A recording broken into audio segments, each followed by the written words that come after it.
Okay, so my project is on the various definitions of sign, and it is Unit 7.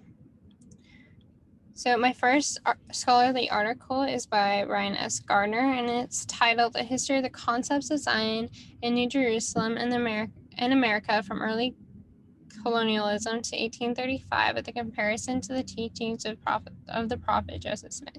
And this is a BYU thesis written in 2002. And he says, Moroni impressed upon Joseph Smith the importance of Zion as being a place of safety and defense from the judgments and calamities that come upon the earth, where the faithful refuge from the Latter-day storm would be found in Mount Zion. So that it was a place of safety and comfort and just from people who were persecuting them and coming after them. The next one is by Robert L. Millett, and I found it on LDS Living, and it's titled 8 Different Meanings of Zion Latter-day Saints Believe in. And the quote I got was, the Book of Mormon prophets spoke of Zion as a holy commonwealth, a society of the saints, a way of life that was to be established or brought forth under God's direction. Those who fought against it were to incur God's displeasure. So I think this is talking about it was a way of life that God commanded them to follow, like to live righteously and to help others and to serve and just do what God asked them to do. So next is a talk by D. Todd Christofferson entitled Come to Zion.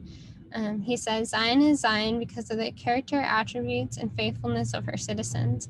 Remember, the Lord called his people Zion because they were of one heart and one mind and dwelt in righteousness, and there was no part among them.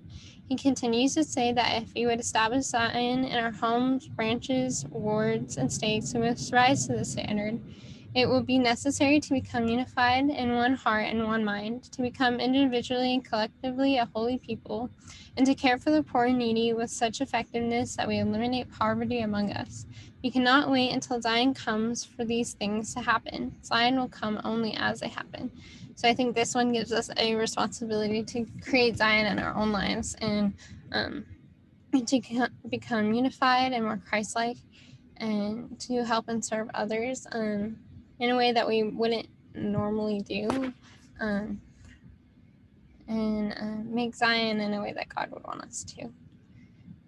So the next talk is The Gathering of Scattered Israel by the prophet Russell M. Nelson. And he says, Now the gathering of Israel takes place in each nation. The Lord has decreed the establishment of Zion in each realm, where he has given his saints their birth and nationality.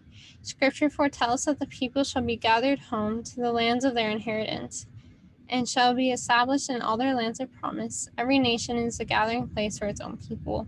I think that's important for us to note because back in the 1830s and 40s, they thought Zion was supposed to be specifically in Missouri. And today that's not the case. We can have Zion in our own countries and cities, our homes, wards, and branches, and our families. So the next thing is Doctrine and Covenants 103, 22 through 23. And it says, Therefore let my servant Joseph Smith Jr. say unto the strength of my house, my young men and the middle aged, gather yourselves together unto the land of Zion, upon the land which I have bought with money that has been consecrated unto me. And let all the churches send up wise men with their monies and purchase lands, even as I have commanded them. So this one, they're being commanded to create Zion, most likely in Missouri, and just to gather there. So that's more of a physical place of Zion. And then the next scripture is Doctrine and Covenants 57, 2 and 14. Wherefore this is the land of promise, and the place for the city of Zion. And thus let those of whom I have spoken be planted in the land of Zion, as speedily as can be, with their families, to do those things even as I have spoken. So these ones are also like telling people to gather to Zion quickly. I think we can go back to the Gathering of Israel by Russell M. Nelson, where he tells us to gather Israel and to gather those who are in the gospel and to teach those who want to know more and to learn more. And then the Joseph Smith paper I chose is dated June 25th, 1833, and it says, "So fill up the world in these last days, and let every man live in the city, for this is the city of Zion." So they were making plans for everybody to come live there, and they laid out this city, and you should recognize this from Unit 7. The next thing is the two important summary concepts. So the first one is Zion is a place that is filled with righteous people. Originally, it was prophesied that Zion would be in Missouri. The prophet today teaches that Zion should be built in every nation and every stake of the church. Zion is the land of promise, and each of us has the opportunity to be a part of that physical place. The next concept is that Zion is a people who are pure in heart, righteous, and obedient to God. We can be like the people in the original city of Zion and become more like Christ, more righteous in our doings, and create a sense of Zion in our own homes, at church, and in our daily lives.